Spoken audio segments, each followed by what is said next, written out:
안녕하세요. 표면과학으로 읽는 물리화학 A부터 Z 학기 1주차의 두 번째 강의가 되겠습니다. 오늘부터는 본격적인 물리화학의 내용으로 들어갈 텐데 먼저 그에 들어가기에 앞서서 제가 지난 시간에 첫 번째 강의가 되겠죠. 한 40분 정도에 걸쳐서 어, 여러분들께 지금 보여드리고 있는 이 슬라이드를 보여드리면서 이 강의가 어떤 식으로 구성이 될 것인지 평가 방법은 어떤지 등등에 대해서 소개를 드린 바가 있습니다. 그래서 학생들이 이 강의를 수강을 본격적으로 하시기 전에 그 첫 번째 강의 내용을 꼭 숙지를 하셨으면 하는 그런 바람입니다. 간단하게만 말씀드리자면은 처음 8주차까지는 제가 이렇게 업로드를 해드리는 영상을 통해서 물리화학의 전반적인 내용들, 특히 양자화학과 분광학을 한번 정리를 하는 시간을 가지고자 하고 9주차부터는 대면 수업을 통해서 표면 분석, 표면 물리화학에 대해서 좀 본격적으로 다루어 보려고 합니다. 평가는 출석이 있고 그다음에 시험은 없고 과제물 2개로 평가를 하고자 합니다.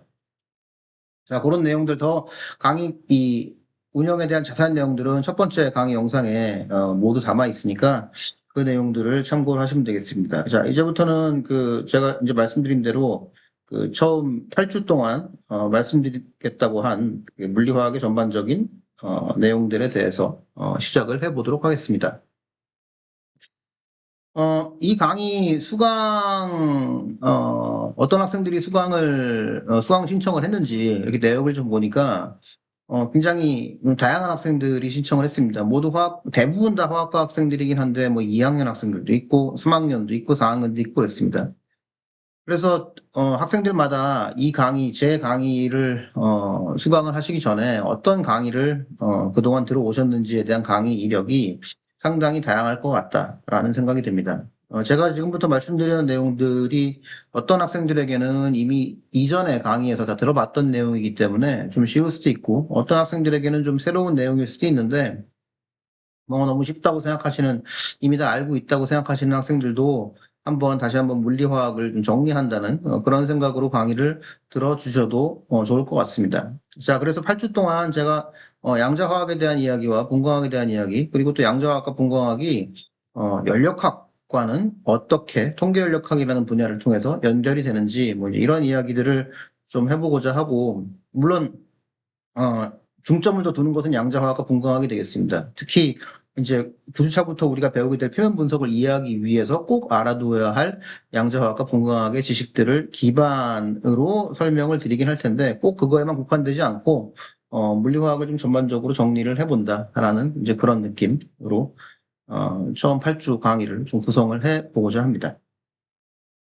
자, 물질의 이중성, 요 슬라이드부터 좀 시작을 해보고자 하는데, 사실은 양자화학이 처음 접하게 되면 굉장히 좀 어렵다라는 느낌을 주는 그런 학문인 것은 사실인데 우리가 양자화학을 배울 때 처음부터 물리화학의 양자화학, 물리화학 교재의 양자화학으로 바로 이렇게 진입을 하지 말고 먼저 일반화학, 특히 일반화학 1에서 우리가 양자화학과 관련돼서 어떤 내용들을 배웠는지 다시 한번 곱씹어보고 복습을 해보고 정리를 해보고 그런 다음에 물리화학으로 그 내용을 기반으로 좀 들어가면은 물리화학에서 배우는 양자화학의 의미가 조금 더 친숙하게 와닿지 않을까 뭐 이제 그런 생각도 항상 이제 해봅니다.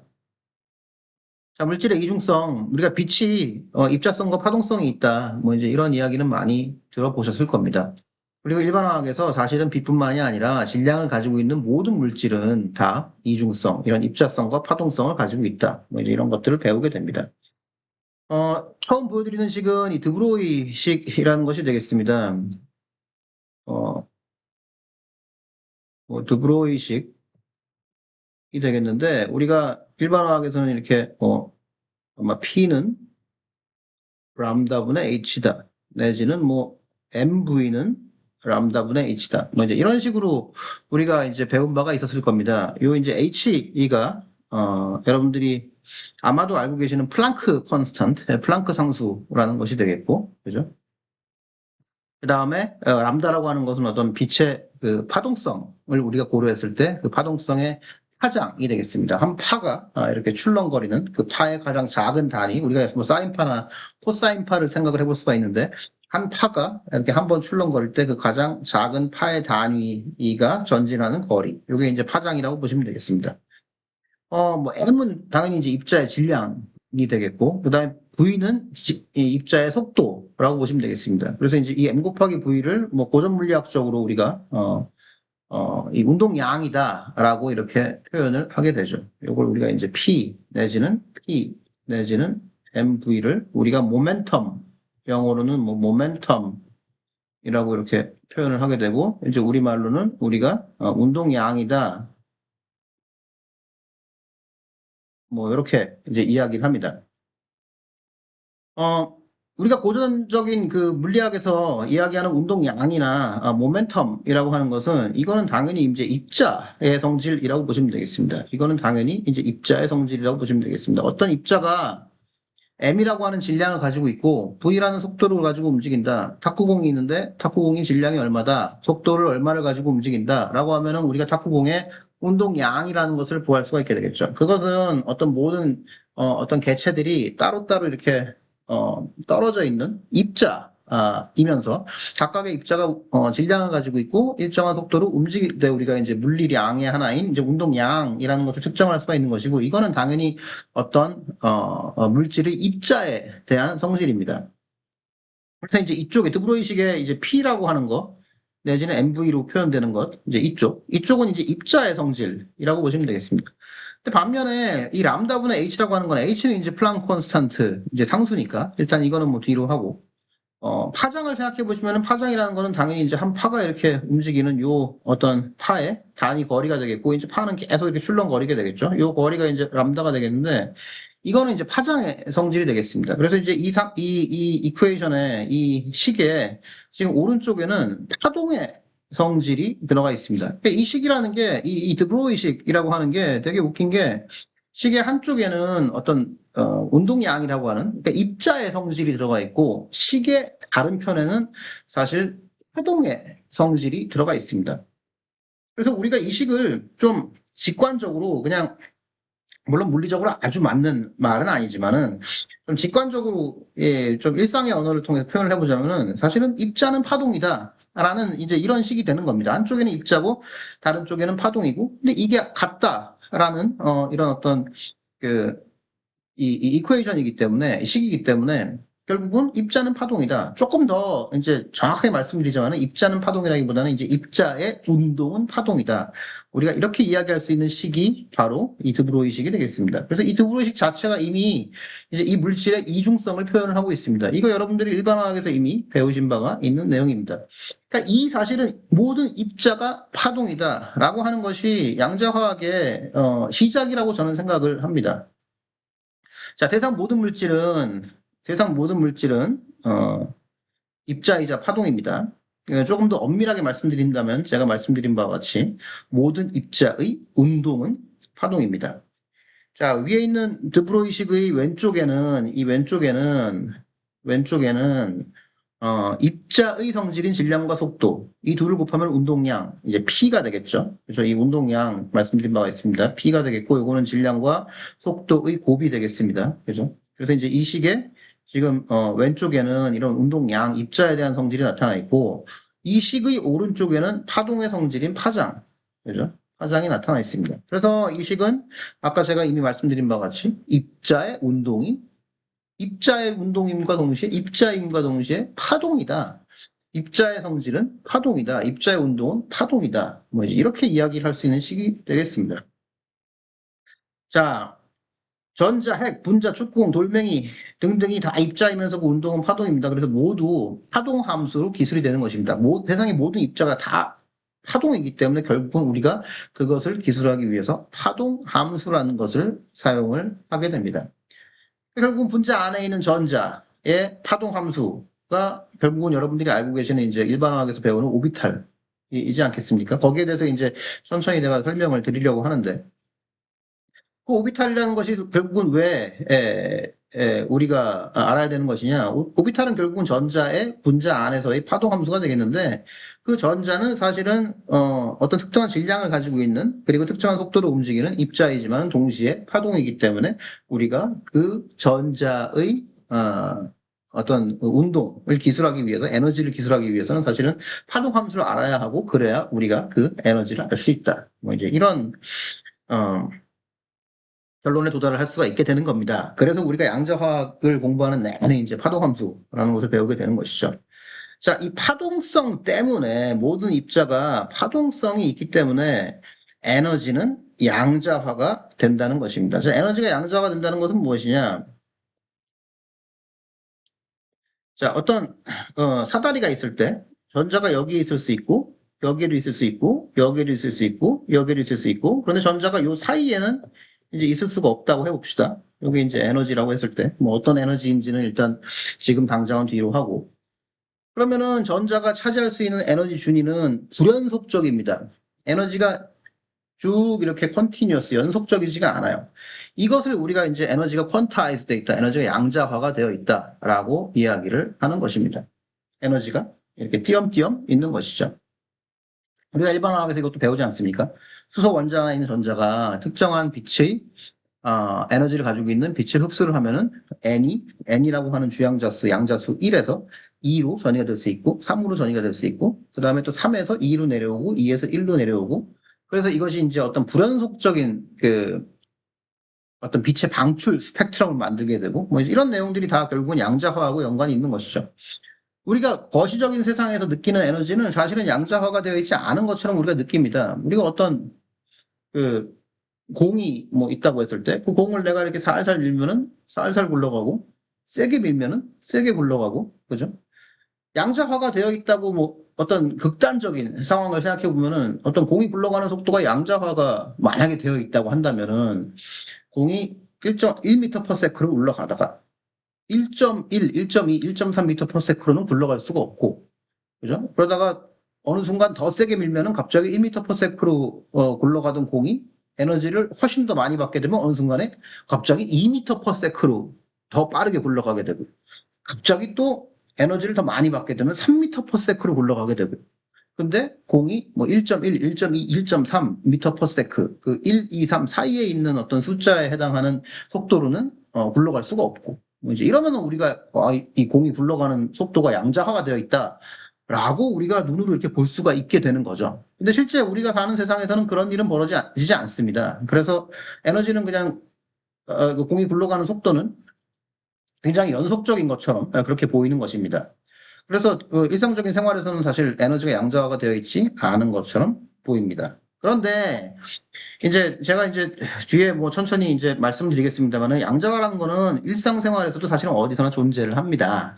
못 느낄 뿐이죠. 자, 입자가 파동이라는 걸 만약에 내 이성으로 이해했다고 한다면 솔직히 거짓말이라고 저는 생각을 하고 밑에 이제 그냥 절 믿고 받아들이셔야 합니다. 요거 이제 뭐 제가 그냥 좀 반농담 삼아 써놓은 건데 제가 말씀드리고자 하는 것은 이겁니다. 우리가 가지고 있는 어떤 인간의 논리나 인간의 어떤 이성, 이거는 다 이제 인간의 언어를 통해서 결국 표출이 되는 것인데, 이 인간의 언어라는 것은 결국은 우리가 눈으로 볼 수 있는 어떤 경험한 세상을 기반으로 우리의 어떤 언어가, 지금까지, 뭐, 인류의 어떤 발전을 통해서 같이 발전이 되어 왔다라고 할 수 있는데, 사실은 우리가 일상생활에서 느끼는 어떤 세상은 양자화가 되어 있지 않은 세상입니다. 그러니까 우리의 언어도, 우리의 논리도, 우리의 머리도 그 양자화가 되어 있지 않은 세상에 더 적합하게 자연스럽게 발전이 되어 오면서 그거를 기술할 수 있기 위해서 더 적합하게 그렇게 발전이 되어 왔겠죠.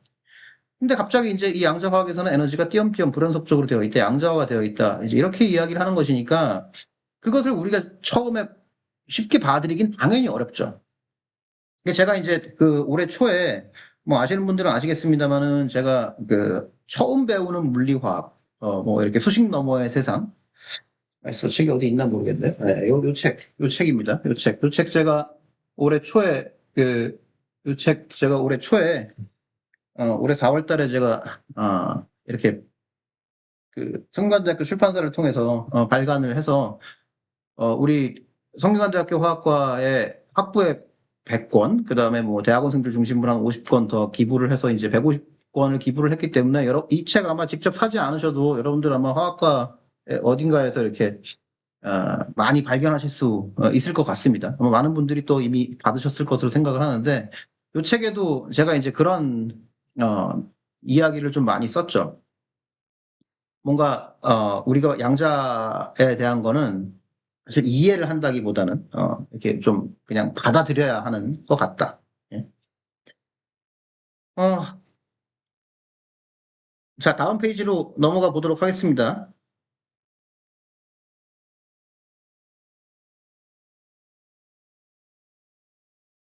자, 파동과 에너지의 양자화. 자, 그래서 제가 이제 앞에 이제 그 얘기를 제가 안 했군요. 이제 결국은 에너지가 양자화되는 것은 입자가 입자임과 동시에 결국은 파동성을 가지고 있기 때문에 에너지가 양자화가 되는 거다. 라는 것이 사실 굉장히 중요합니다. 왜 그 파동성을 이해하는 것이 중요하냐? 우리가 파동성을 이해를 해야 왜 에너지가 양자화가 되어 있는지를 이해할 수 있다라는 것입니다. 자, 어, 지금 여기 그림으로 보여드리고 있는 상황은 뭐 대략적으로 이제 이런 겁니다. 양쪽 끝이 있고 여기는 이제 x는 0이고 여기는 x는 l인데 고무줄이 하나 이렇게 늘어져 있다고 합시다. 그죠? 고무줄이 하나가 이렇게 늘어져 있다고 하고 여기하고는 내가 이렇게 손으로 꽉 붙잡고 있습니다. 그죠? 그래서 여기는 움직일 수가 없어요. x는 0인 위치하고 x는 l인 위치. 여기는 양쪽을 내가 꽉 붙잡고 있고 고무줄을.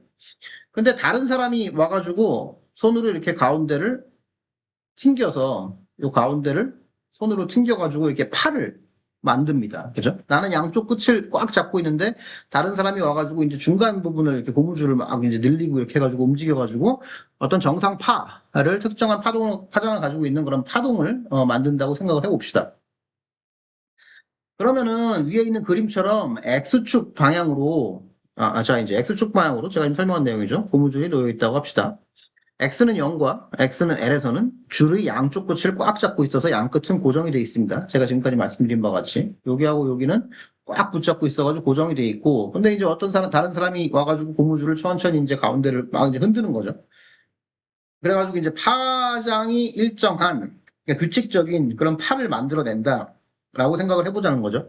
그럼 이제 위에 같은 이제 이런 팔을 만들어낼 수 있을 겁니다. 처음 뭐 이런 파도 만들 수가 있을 것이고, 뭐 이제 이런 파도 만들어낼 수 있을 것이고, 아마도 뭐 이제 이런 파도 만들어낼 수 있을 것이고, 뭐 그렇습니다. 이때 만들어질 수 있는 파장들은 모두 이 2분의 람다가 이 파장의 2분의 1이 자연수 배가 됐을 때 이게 이제 L과 같은 요 파만 이 안에서 만들어질 수 있다. 이게 사실은 굉장히 중요한 포인트라고 보시면 되겠습니다. 왜 이거밖에 안 만들어지냐? 내가 양쪽 끝을 꽉 잡고 있으니까. 자, 넘버 원.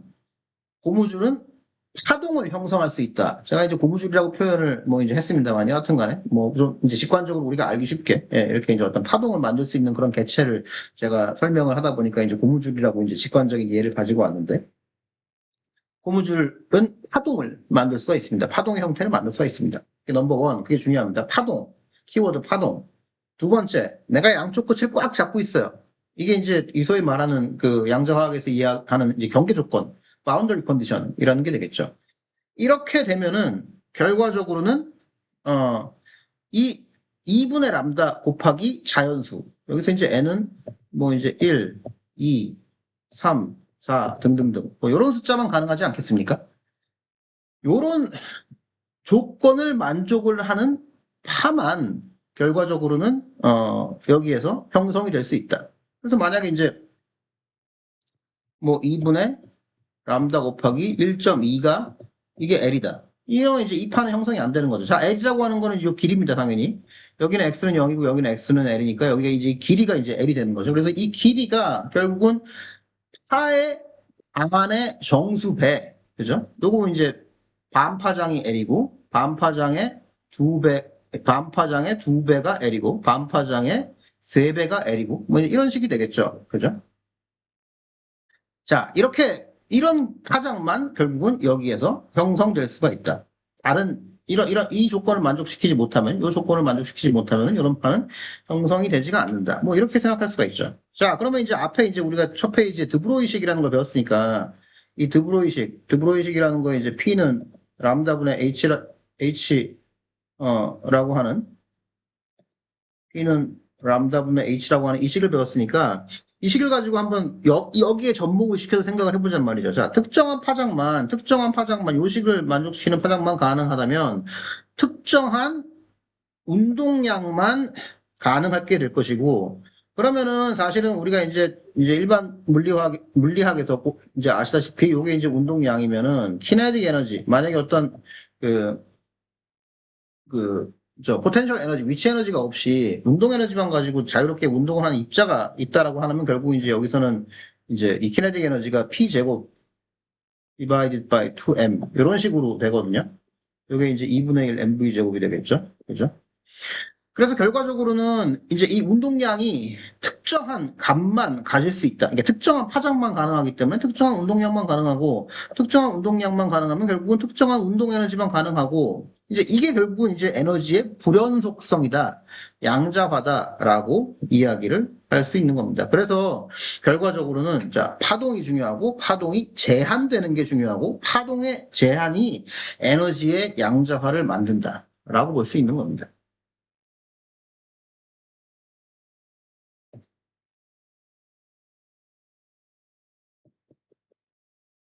자, 그럼 이제 우리가 보시는 바와 같이 요 파는 이제 n이 1인파가 되겠죠? 아까 제가 2분의 람다 곱하기 n 이거는 L이다. 요 조건을 만족을 시키는 파만 형성이 될 수 있다라고 말씀드린 바가 있고, 그럼 요게 이제 지금 L이 1인 상황이 되겠고, L이 2가 되는 상황이 있고, L이 3인 상황이 되겠죠. 그래서 반파장이 L이고, 파장이 L이고, 파장에 곱하기 2분의 3을 하면은 이제 뭐 이렇게 L이 되고, 이런 식으로 되는 겁니다. 그러면은 우리가 이제 사인 코사인 함수 있잖아요. 그죠? 우리가 중학교인가요? 고등학교에서 배우는 사인 코사인 함수. 자, 요 파는 우리가 이런 식으로 기술을 할 수 있게 됩니다. 사인 L분의 파이 X라고 기술을 할 수가 있게 됩니다. 그죠? 그래서 이제 X가 L이 되면은 결국은 사인 파이가 되니까, 그러면 이제 반바퀴가 사인이 이제 반파장만큼 전진하는 것이죠. 자, 그 다음에 여기는 이제 사인 L분의 2파이 X. 그래서 이제 X가 L이 되면은, 그러면 이제 사인 2파이가 되니까, 파가 이제 한 번 출렁인 게 되는 것이고, 얘는 이제 그러면 사인, 3파이, L분의 3파이 X. 이렇게 되는 겁니다. 앞에 이제 ABC라고 제가 썼는데, ABC는 아직까지는 몰라요. 그러니까 ABC가 의미하는 거는, 이제 파장과는 무관하고 ABC가 무관한 거는 당연히 이제 이 ABC 값이 커지면 커질수록 파가 더 높게 이제 올라갔다가 더 낮게 내려갔다가 결국 이제 이 파의 어떤 앰플리튜드 고도를 의미를 하는 것이죠. 이게 이제 ABC에 의해서 결정이 되게 됩니다. 그 ABC도 물론 아무 값이나 막 가질 수 있는 것은 아닙니다.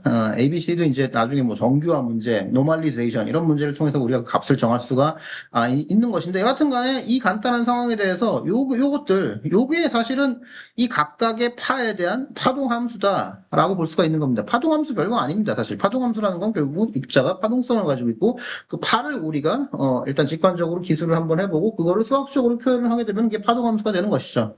물론 상황이 복잡해지면 좀 더 복잡해집니다만 사실 파동함수의 개념 자체는 별거 아닙니다. 그죠? 입자가 파동성을 가지고 있기 때문에 파동성을 왜 갖는지는 여하튼간에 모르겠지만은, 그죠? 근데 입자가 파동성을 동시에 가지고 있기 때문에 결국은 우리가 모든 입자는 다 파동 함수로 기술을 해야 된다. 그죠? 이게 상자 속의 알맹이에 대한 이제 우리가 이제 이런 시스템, 갇혀 있는데 어떤 그 상황에서 이렇게 파가 형성되는. 근데 이걸 입자로 이제 치자면 사실은 입자가 어떤 그 상자 안에, 이 포텐셜 에너지 상자 안에 갇혀 있는 그런 상황을 의미를 하는 것인데, 우리가 이제 양자화학에서는 이걸 상자 속의 알맹이라고 이야기합니다.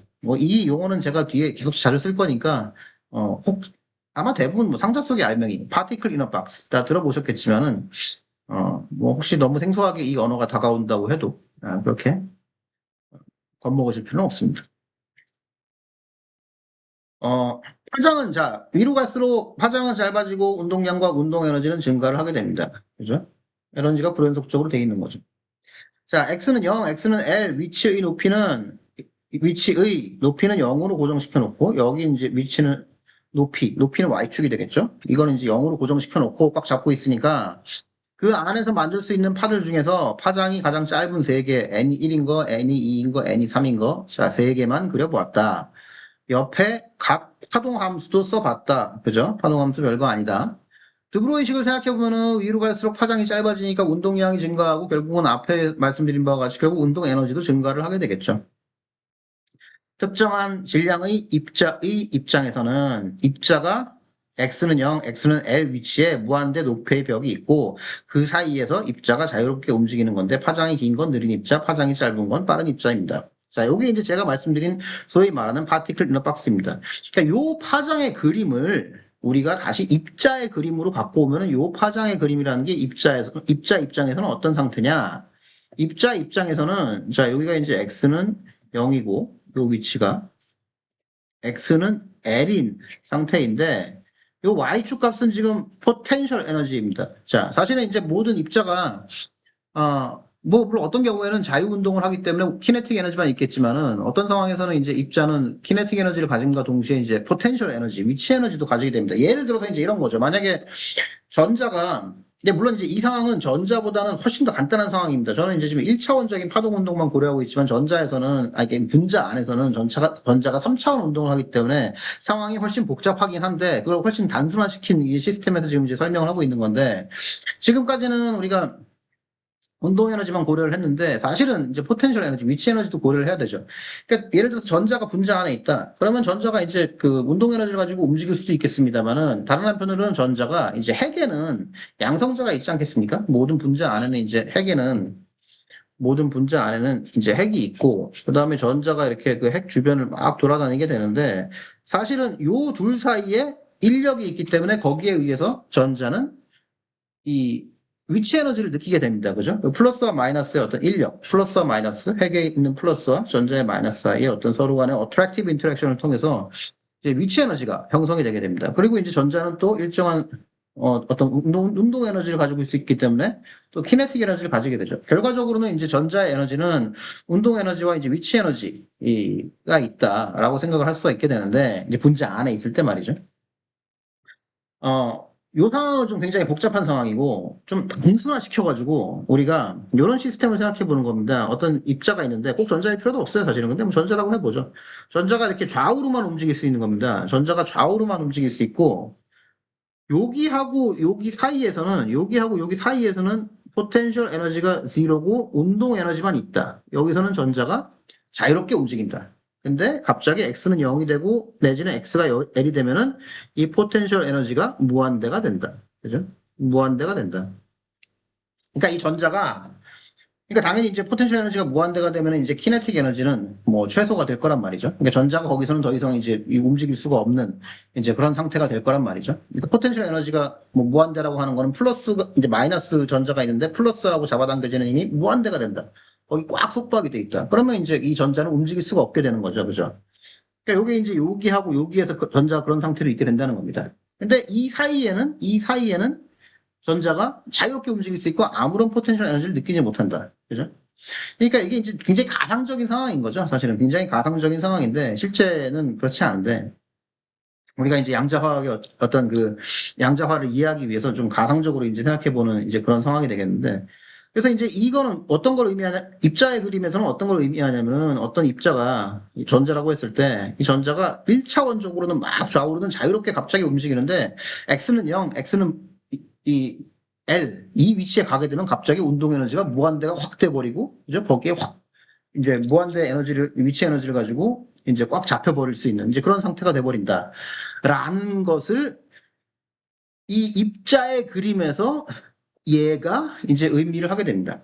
이런 파동의 그림에서는 우리가 이제 이런 식으로 그릴 수 있는 것이 입자의 그림으로 우리가 생각해 보면은 지금 제가 말씀드리는 이제 그런 상황이 되는 겁니다. x는 0과 l 사이에서는 전자가 내지는 입자가 자유롭게 운동 에너지를 가지고 다양한 운동 에너지를 가지고 움직일 수가 있는데 그런데 x는 0, x는 무한대, x는 l 그 위치에만 가면은 위치 에너지가 무한대가 돼버린다. 그죠? 그러니까 예를 들어서 안에 있는 것이 전자라고 하면은 딱 그 전자가 그냥 자유롭게 아무런 플러스도 느끼지 못하고 막 자유롭게 움직이다가 갑자기 x는 0, x는 L, 이 바운더리 위치, 이 경계선의 위치에만 가게 되면은 그냥 무한대 플러스에 의해서 잡아당겨지는 힘을 느끼게 된다. 뭐 이제 그런 가상적인 상황으로 이제 생각을 할 수 있습니다. 거기에 대한 이제 파동의 그림이 얘고 이제 입자의 그림이 얘인 것이죠. 그러면은 여기도 이제 n이 1, n이 2, n이 3, 이제 이렇게 각각의 n 값에 대한 전자가 있을 텐데 이것이 의미하시는 것은 하는 것은 뭐냐? 파동의 그림에서는 이제 n 값이 증가하면 증가할수록 파장이 짧아지게 됩니다. 그러면은 이제 입자의 그림에서는 n 값이 짧아지면 짧아질수록 결국은 n 값이 커지면 커질수록 이제 위로 가면 위로 갈수록 n 값이 커지고 파장이 짧아지는 것인데 그럼 결과적으로 이제 이 입자의 그림에서는 파장이 짧아지면 짧아질수록 결국은 운동 양이 증가하고 운동 에너지가 증가하는 거니까 결과적으로는 n이 크면 클수록 파동의 그림에서는 파장이 짧아지는 이 입자의 그림에서는 n이 크면 클수록 더 빠르게 움직이는 입자가 되는 겁니다. 그러니까 파동과 입자는 사실 어떤 같은 물체에 대해서 바라보는 이제 두 가지의 다른 관점이다. 일단은 뭐 그렇게까지만 생각을 이제 여러분들께 말씀드려보겠습니다. 파동의 그림에서는 파장이 점점 짧아지는 거에 이제 에너지가 위로 올라가는 것인데 입자의 그림에서는 당연히 속도, 같은 질량을 가지고 있다고 했을 때는 속도가 점점 증가하는 것이 운동 에너지가 증가하는 것이고 이 가운데는 위치 에너지가 없기 때문에 벽 사이에는 위치 에너지가 없기 때문에 결국은 이제 에너지가 증가하게 되는 것이죠. 파장이 짧아지는 거, 속도가 빨라지는 거. 그 두 개가 결국은 각기 다른 그림에 있지만은 같은 현상을 에너지가 높아지는 같은 현상을 결국은 묘사를 한다. 뭐 이렇게 일단 이야기를 해볼 수가 있을 것 같습니다. 자, 이제 이게 이제 그 파동함수의 어떤 물리적인 의미에 대한 이야기가 되겠는데 파동함수가 결국은 이제 의미하는 게 뭐냐? 이 파동함수를 우리가 실질적으로 물리적으로 측정을 할 수 있겠느냐? 파동함수 자체는 우리가 물리적으로 측정을 할 수는 없습니다. 그런데 우리가 물리적으로 실제로 측정을 할 수 있는 것은 파동함수의 제곱값이 되겠습니다. 예를 들어서 자 파동함수가 이렇게 이제 n이 1인 경우에 파동함수가 있다. n이 1인 경우에 x는 0, x는 L 꽉 붙잡고 있는 여전히 이제 양쪽 이 파동이 x는 0, x는 0에서는 완전히 어떤 그 앰플리튜드 y 값이 제한되어 있는 0인 이제 그런 이게 이제 우리가 위치 에너지의 상자라고 표현을 일반적으로 많이 하는데 이게 상자라는 게 실제로 어떤 물리적인 상자가 아니라 이제 위치 에너지의 상자를 우리가 이제 그 박스라고 이렇게 양자화학에서 표현을 하는데 n이 1인 경우에는 사실 제가 말씀드렸다시피 이제 파장이 제일 길고 그 다음에 입자의 입장에서는 제일 느린 입자가 되겠습니다. 그럼 얘를 파동함수의 제곱을 한다. 파동함수의 제곱을 하면 이제 이렇게 됩니다. 자, n이 빠른 경우, n이 8인 경우는 당연히 이제 n이 1인 경우보다는 당연히 파장이 짧고 파장이 짧다는 이야기는 입자의 그림에서는 더 빠른 입자를 의미를 하게 될 것입니다. 그럼 얘를 이제 제곱을 하게 되면은 다 이제 여기가 0이고 이제 여기가 플러스고 마이너스면은 얘가 다 이제 위로 이렇게 올라가게 되겠죠. 위로 올라가서 결과적으로 이제 이런 모습을 띠게 될 거란 말입니다. 자, 그러면은 이제 이 파동함수의 제곱, 사실 이거를 우리가 물리적으로 관찰할 수 있는 것은 아니고 얘는 우리가 수학적으로 이제 계산할 수 있는 거지만 실제로 물리적으로 관찰할 수 있는 것은 이제 얘인데 얘가 의미하는 것은 뭐냐? 얘는 소위 말하는 이제 확률 분포다라는 것입니다. 확률 분포. 확률 분포라고 하는 것은 어떤 입자가 어떤 위치에서 발견될 수 있는 확률을 의미를 하게 됩니다. 자, 그래서 이제 예를 들어서 이 n이 1인 경우에는 확률 분포가 이렇게 존재를 하죠. 그러면 결국 이 상자가 있으면은 x는 0부터 x는 l까지 이런 어떤 그 위치 좌표, 1차원적인 위치 좌표 중에서 요 가운데 값이 결국은 이 파동함수를 이렇게 이제 i 이런 식으로 표현을 하게 되는데 파동함수의 제곱값이 제일 크기 때문에 여기에서 이 가장 느린 입자를 우리가 이 속도가 가장 느린 입자를 이 박스 안에서 딱 발견을 하고 싶다라고 한다면은 이 가운데에서 발견될 확률이 제일 높다라고 이렇게 이야기를 할 수가 있게 됩니다. 반면에 좀 더 빠른 입자는 여기 이런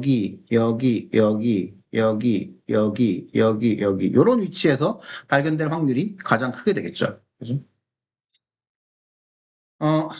그러면은 결국 이제 이 n 값이 더 커져서 엄청나게 커져가지고 입자의 어떤 속도가 굉장히 빨라지게 되고 그 다음에 입자의 운동 에너지가 굉장히 커지게 된다라고 하면은 그 입자가 발견될 확률이 최대인 요 위치 사이의 거리, 요 사이가 점점 더 촘촘해지겠죠. 그래서 n 값이 커지게 되면은 이 입자를 발견할 수 있는 확률이 최대치인 그 위치가 서로 촘촘해지기 때문에 결과적으로는 n 값이 엄청 커지게 되면은 사실은 그 x가 0부터 x가 l일 때까지 어디에서나 이 입자가 발견될 수 있는 확률이 똑같은 것처럼 그렇게 보이게 됩니다. 그러니까 만약에 n 값이 무지무지하게 커졌다. 그러면 파동함수의 제곱은 사실 어찌 보면 이게 이제 파가 촘촘해지다 못해가지고 그냥 파가 촘촘해지다 못해가지고 막 이런 식으로 사실 이제 파가 이렇게 돼야 되는데 이게 서로 이제 파가 점점 이제 구겨져가지고 파들이 그냥 이렇게 연속적인 것처럼 이렇게 보이게 되지 않겠습니까? 어느 순간이 되면은 그죠?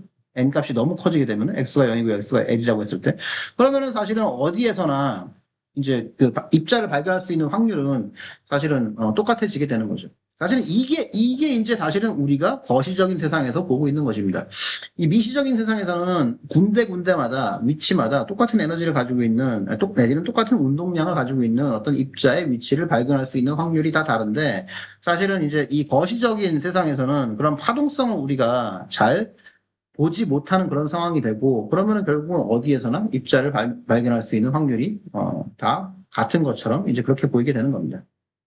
그러니까 아까도 말씀드린 바와 같이 일상 우리가 겪는 매크로스코픽한 거시적인 세상에서는 파동성이 없는 게 아니라 파동성이 있긴 한데 그걸 잘 못 본다는 거죠. 왜냐하면 예를 들어서 파가 이제 우리가 아코디언처럼 생각을 해보세요. 아코디언처럼 생각을 해서 아코디언을 꽉 눌러버리면은 그래도 여전히 파가 있는 거긴 하지만은 그냥 연속적으로 쭉 있는 것처럼 보이기 때문에 우리 눈에는 그냥 연속적인 것처럼 보이게 될 거란 말입니다. 그렇죠? 자, 앞에 파동함수를 소개했는데요. 파동함수의 제곱이 확률 분포입니다. 사실 엄밀하게 이야기하면은 파동함수가 만약에 이제 파동함수 뒤에 제가 이제 복소수에 대한 이야기도 좀 하게 될 겁니다. 우리가 일반적으로 이제 A, B, C 이렇게 실수 리얼 넘버에 대해서 많이 이야기를 하지만 파동함수 또 이제 어렵게 하는 이유 중에 하나가 그 안에 I, 이 허수. 그죠? I 제곱 마이너스 1, 이 허수. 그리고 이제 이 실수와 허수를 포함하는 복소수. 그죠? 컴플렉스 넘버. A 더하기 BI. 이제 이런 식으로 우리가 파동함수에 이제 포함되는 숫자들을 많이 기술을 하게 되는데 이 파동함수가 만약에 실수라고 한다면 그냥 제곱이라고 표현하지만은 파동함수가 복소수라고 한다면은 사실은 파동함수가 그 편례 복소수의 곱이 확률 분포입니다. 만약에 어떤 파동함수가 a 더하기 bi로 기술이 된다. 그러면 그 편례 복소수는 다 아시다시피 이제 a 마이너스 bi가 되겠고 결국 이제 이거 두 개를 곱한 게 이게 결국은 이제 파동함수의 이제 뭐 제곱이라고 우리가 흔히 이야기를 하는 그 파동함수의 제곱이라고 사실 이제 엄밀하게 말씀드리면 이제 이런 식으로 우리가 이제 써야 되는 것인데 어떤 파동함수가 편례 복소수의 곱이라고 하는 것인데 그게 이제 우리가 흔히 이야기하는 확률 분포에 해당을 하게 되는 것입니다. 자, 그래서 이제 우리가 일반적으로 파동함수의 제곱 이렇게 이야기를 하지만은 뭐 조금 더 엄밀한 의미에서는 파동함수가 복소수일 때는 파동함수와 파동함수의 편례 복소수의 곱 이게 이제 확률 분포다라고 뭐 이야기를 하는 것이 조금 더 정확한 표현이 되지 않을까라는 생각이 듭니다. 다 아시다시피 이제 이렇게 하면은 이제 이거는 실수가 되죠. 그죠? 리얼 넘버가 되죠. 입자는 관찰되기 전에는 확률 분포로 존재합니다. 그러다가 관찰이 되면 어딘가의 위치에서 관찰이 되죠. 어떤 입자가 만약에 이제 n이 1인 상태의 입자가 있다.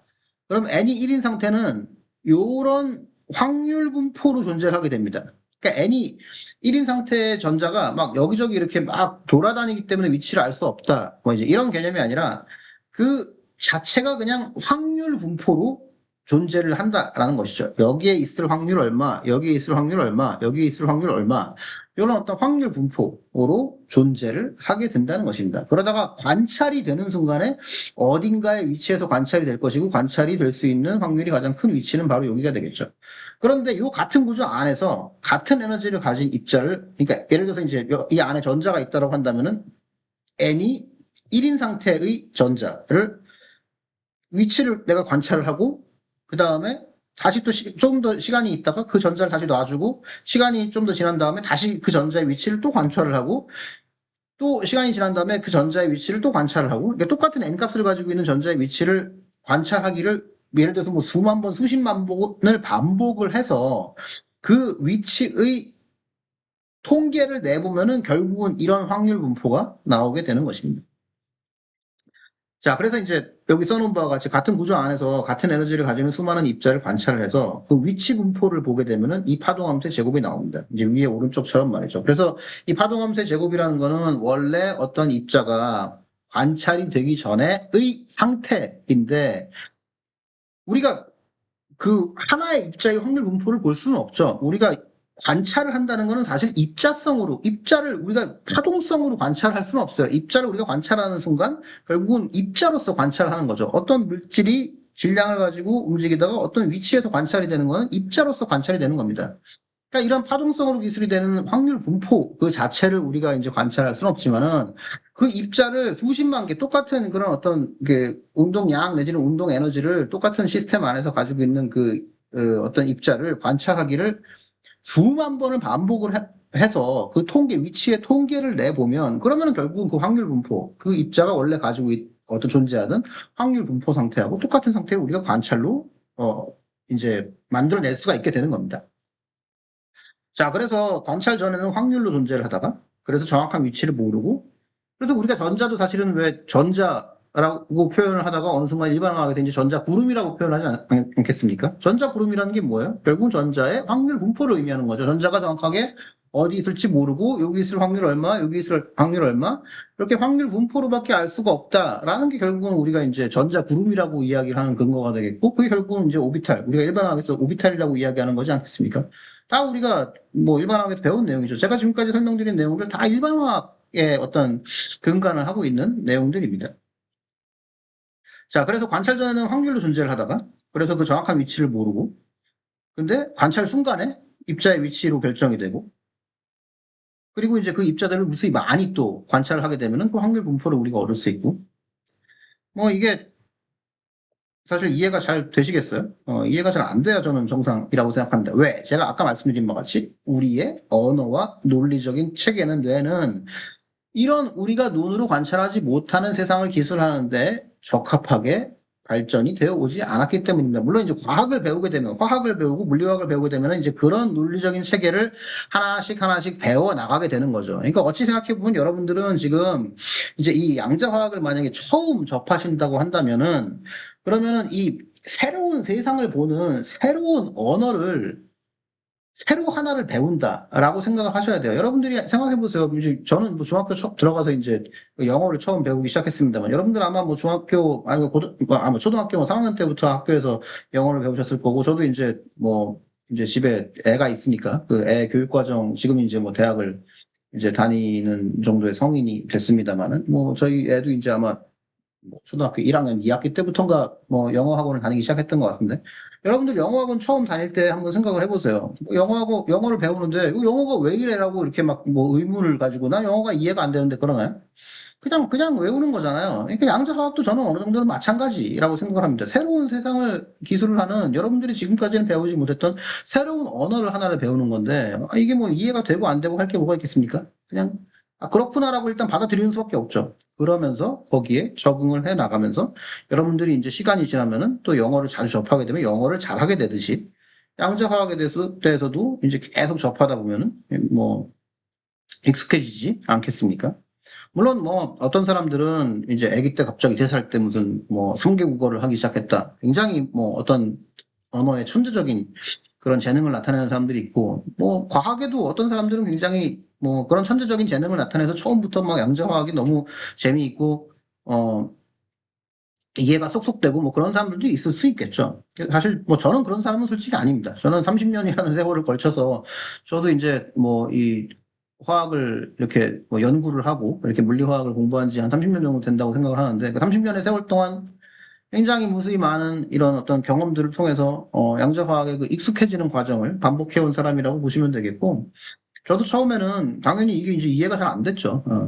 그리고 어찌 보면 솔직히 제가 보기에는 교수가 되고 나서도 처음에는 이렇게 막 지금은 제가 뭐 이해는 아니지만은 그래도 조금 더 양자화학을 잘 받아들인다고 생각하는데 교수가 처음 됐을 때만 해도 지금처럼 그렇게 양자화학을 잘 받아들이지는 또 못했던 것 같기도 합니다. 근데 학생들을 또 많이 이렇게 대상으로 강의를 많이 하면서 많이 고민을 하다 보니까 지금은 그래도 제가 뭐 양자화학을 이제 좀 그 의식적으로 저는 양자화학을 이해한다는 말은 이제 하지 않으려고 노력하는 편인데, 그래도 양자화학을 어느 정도는 잘 받아들이고 있다고 생각을 하고 있습니다. 자, 그래서 너무 이해가 안 돼도 걱정하지 마시고, 이해가 너무 잘 된다면 당신은 외계인.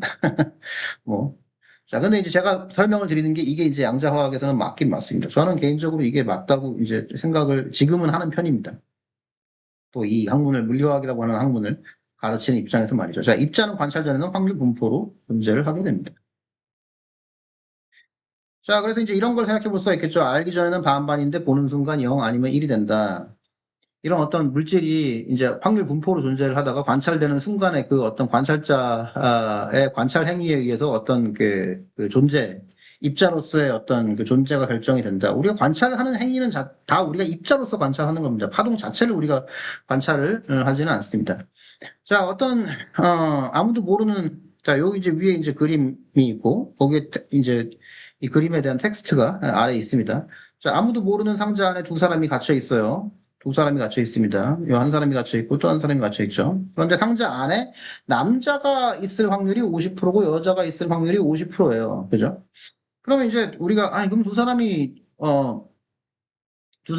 있는데 한 사람이 이게 남자가 있을 확률이 50%고 여자가 있을 확률이 50%면 결국 한 사람이 남자고 한 사람이 여자겠네. 라고 우리가 생각을 하게 될 텐데, 자, 상자 안에 남자가 있을 확률이 반, 여자가 있을 확률이 반이라는 이야기는 사실 우리가 관찰하기 전에는 상자 안에 두 사람이 모두 남자가 될 확률 50%, 여자일 확률 50% 이런 상태로 둘 다 존재한다는 겁니다. 이게 뭐 슈레딩거의 고양이하고 사실 좀 비슷한 내용인데 제가 좀 각색을 해본 거예요. 그래서 이 사람도 남자 50% 여자 50%의 상태. 이 사람도 여자 50% 남자 50%의 상태. 그죠? 그런 상태로 지금 존재를 하는 건데 자 여기서 한 사람이 밖으로 나갔어요. 근데 이제 내가 관찰자입니다. 밖에서 이제 상자 안은 내가 들여다보지 못하는데 상자 밖에서만 관찰할 수 있어요. 한 사람이 나갔는데 얘를 관찰했더니 얘가 한 사람이 상자 밖으로 나가서 다른 사람들한테 노출이 되면서 관찰자에게 노출이 되면서 남자라고 밝혀지게 됩니다. 자, 이제 한 사람이 남자가 되었으니까 남자 여자 확률 반반을 유지하기 위해서 이 방 안에 여전히 남아있는 이 사람은 여자가 돼야 되는 거죠. 그래서 이 사람이 남자 반 여자 반이었다가 밖에 나가서 남자로 관찰이 되는 그 순간에 상자 안에 있던 남자 반 여자 반이었던 또 다른 개체는 이제 여자로 그렇게 결정이 되어버리게 된다. 자, 관찰되기 전에는 상태가 정해져 있지 않아요. 이게 상태가 정해져 있다는 건 어떤 입자로서의 개체성이 정해져 있지 않다라는 의미로 받아들이시면 될 것 같습니다. 그래서 누군가 한 명의 상태를 확인하는 순간에 다른 쪽 상태도 동시에 결정이 됩니다. 관찰은 상태 붕괴를 만든다. 어떤 뭐 웨이브 펑션이 콜랩스 된다, 뭐 이제 이렇게 붕괴된다 이런 표현을 씁니다. 중요한 건 실체가 아니라 관찰이 세상을 결정을 한다는 거죠. 뭐 이런 이야기 양자화학에 대해서 이야기할 때 많이 하죠. 그래서 관찰이 세상을 결정한다. 뭐 이게 이제 정신 나간 이야기 같지만은 우리가 이제 양자 컴퓨팅을 포함한 양자과학의 기본인 중첩성에 대한 비유적인 표현이기도 합니다. 이거지.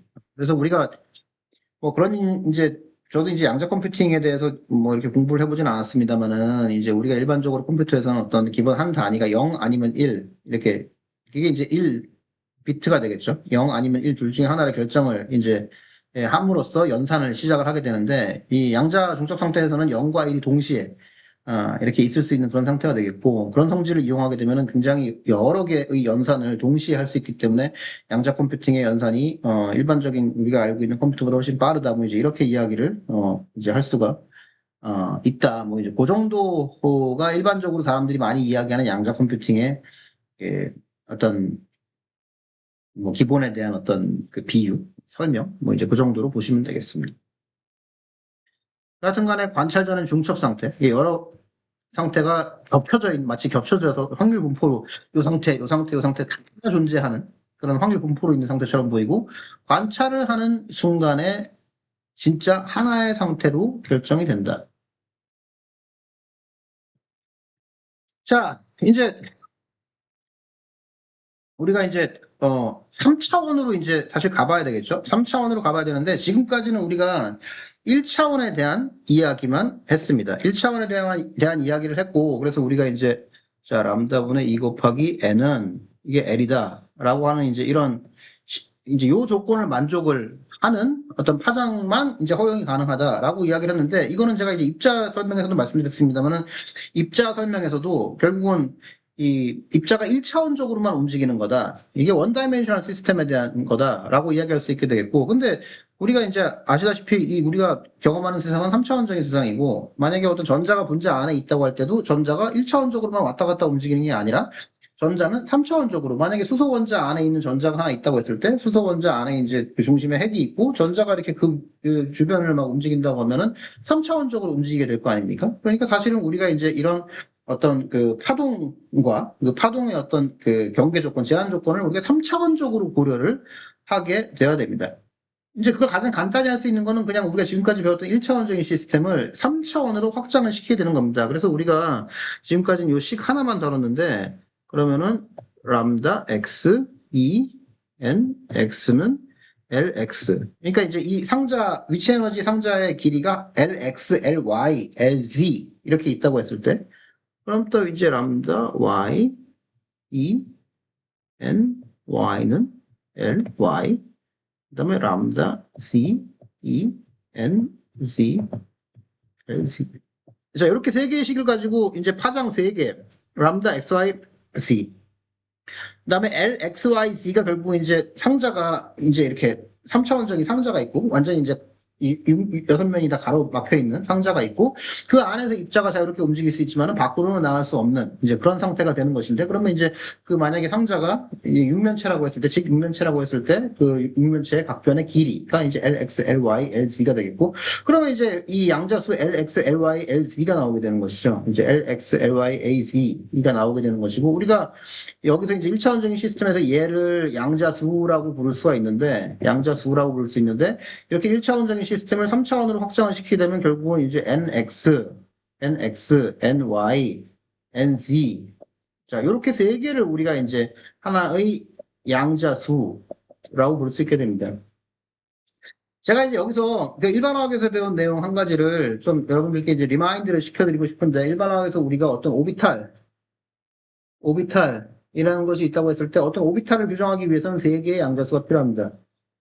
N, L, M, L 이렇게 세 개의 양자수가 필요하죠. 자, 이게 뭐죠? 이게 주양자수, 우리말은 주양자수라고 하고 영어로는 principal quantum number라고 부릅니다. 그러면 L이라고 부르는 것은 이제 그 angular momentum quantum number, 우리말은 뭐 부양자수라고도 하는데 요즘은 이제 각운동 양자수, 각운동량 양자수, 각운동 양자수, 뭐 이제 이렇게 표현을 하는 게 조금 더 일반적인 최근에 어떤 그 화학 교수들의 표현인 것 같습니다. 그다음에 세 번째로는 ML, magnetic quantum number, 그죠? 뭐 일반화학에서 다 배우는 겁니다, 그죠? 스핀 퀀텀 넘버가 물론 있습니다만은 일단 오비탈을 규정하기 위해서는 우리가 세 개의 퀀텀 넘버가 필요하다. 그리고 이제 스핀이 각기 다른 플러스 2분의 1과 마이너스 2분의 1이 있는 전자 두 개가 한 오비탈에 들어간다. 이렇게 일반화학에서 배운단 말입니다. 자, 오비탈을 기술하기 위해서 세 개의 퀀텀 넘버가 필요합니다. 자, 근데 여기서는 퀀텀 넘버가 이제 nx, ny, nz 세 개가 필요한 거죠. 사실 이렇게 생각하시면 될 것 같습니다. 우리가 3차원적인 시스템을 기술을 하게 되면은 사실은 이렇게 세 개의 퀀텀 넘버가 필요합니다.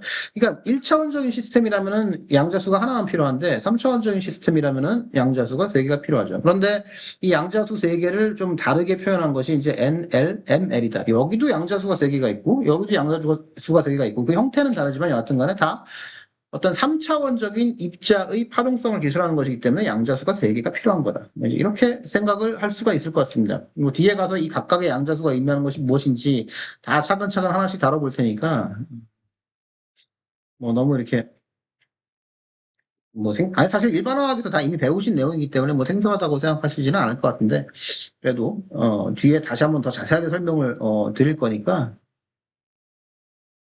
뭐 어떤 특정한 내용이 이해가 잘 안 간다고 해서 뭐 그렇게 뭐 겁먹으실 필요는 없을 것 같습니다. 자, 그래서 앞에 이제 봅니다. 여러분들이 이제 제가 이 2분의 람다 n 이거는 l이다. 그 다음에 p는 mv다. 이런 식도 다른 바가 있고, 그 다음에 키네틱 에너지는 2m분의 p 제곱이다. 이건 여러분들이 잘 알고 계시는 2분의 1 mv 제곱이다. 이런 식으로 쓸 수가 있게 되는 거죠. 자, 요 세 식을 잘 조합을 하게 되면, 요 세 식을 잘 조합을 하게 되면 여러분들이 어떤 식을 구할 수가 있게 되면은 이 키네틱 에너지라고 하는 것은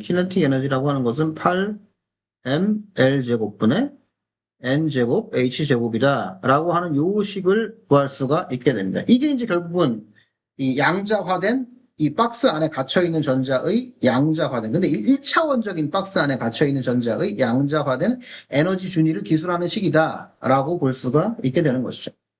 자, 이게 1차원식일 경우에는 지금 이제 요식 하나만 필요하게 됩니다. 그래서 이제 1차원, 만약에 1차원 그 전자가 움직일 수 있는 축이 X축밖에 없다 라고 하면은 원다이멘셔널 시스템이다 라고 한다면은 키네틱 에너지, 1차원적인 운동 에너지라고 하는 것은 8mLX 제곱분의 nx 제곱 h 제곱 뭐 이제 이렇게 쓸 수가 있게 됩니다. 그죠? 그래서 이제 lx라고 하는 것은 그 이 박스의 길이, 그죠? 그리고 이제 x가 0인 값과 lx인 값에서는 이제 위치 에너지가 무한대가 되겠죠. 그럼 얘는 이제 m은 뭐예요? m은 질량. 그죠? 이거는 뭐 차원이 늘어난다고 해서 바뀔 문제는 아니죠. 그 다음에 이제 nx 제곱 h 제곱. 요거 이제 요 x축에 대한 양자수. 또 이제 역시 자연수가 되겠습니다. 당연히 nx는 뭐 1, 2, 3, 4 등등등 이렇게 쓸 수가 있게 되겠고 h 플랑크 상수. 그죠? 이렇게 쓸 수가 있게 되겠고 그러면 아까 말씀드린 것 같이 이제 이걸 이제 상자로 생각을 한다.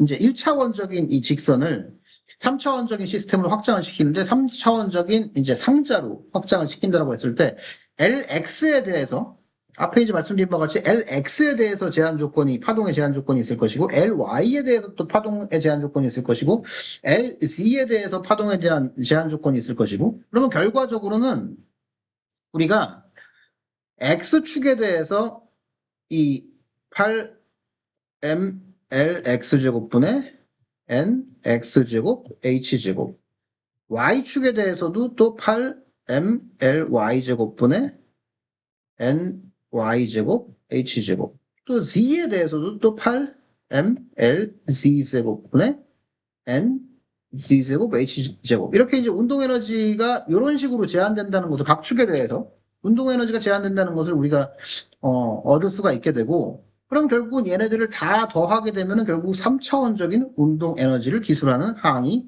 되게 됩니다.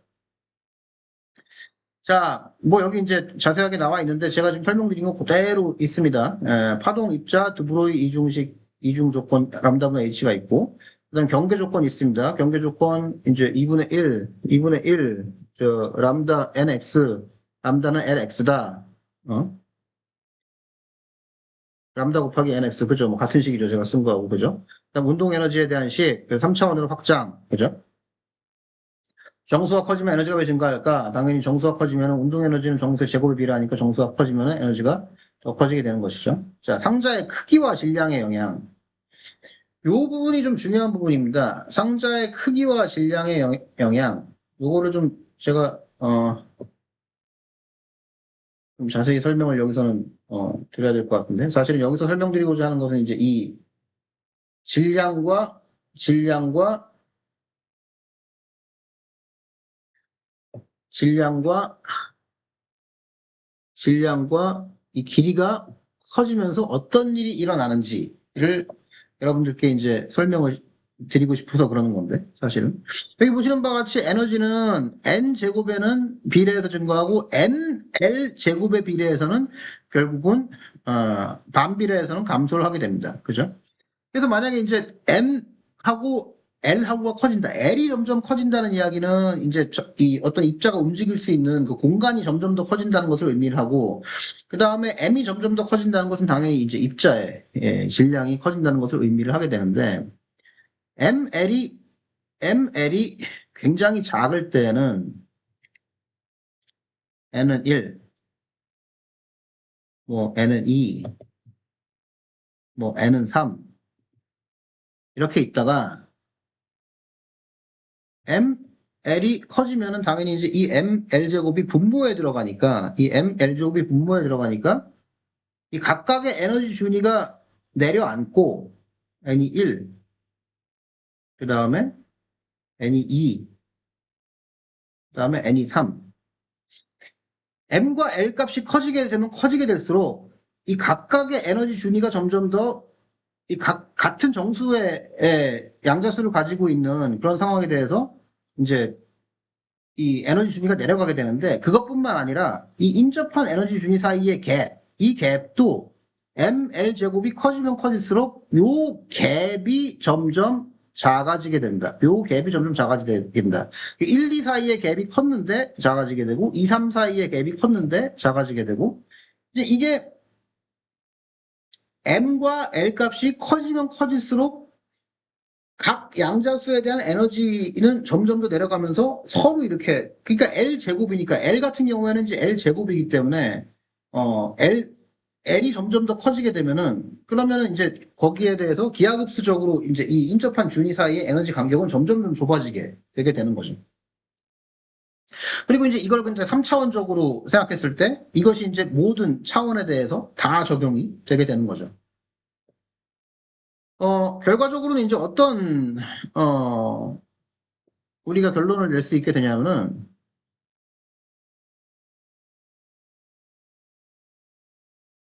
파티 클리너 박스에서 이 M과 L이 굉장히 작았을 때는 N은 1, N은 2, N은 3, 뭐 이런 식으로 이렇게 에너지가 굉장히 양자화가 되어서 서로 간의 에너지 간격이 굉장히 큰 모습을 가지고 있다가 M과 L이 어마어마하게 커진다. 그러니까 어느 정도로 커지냐면은 거시적인 스케일로 커진다. 그러니까 L이라고 하는 게 양자화학에서는 분자 하나의 크기, 원자 하나의 크기를 의미하는데 이제 L을 갖다가 늘리고 늘려서 우리가 눈으로 볼 수 있는 크기, 밀리미터, 센티미터, 미터의 크기로 늘려버린다.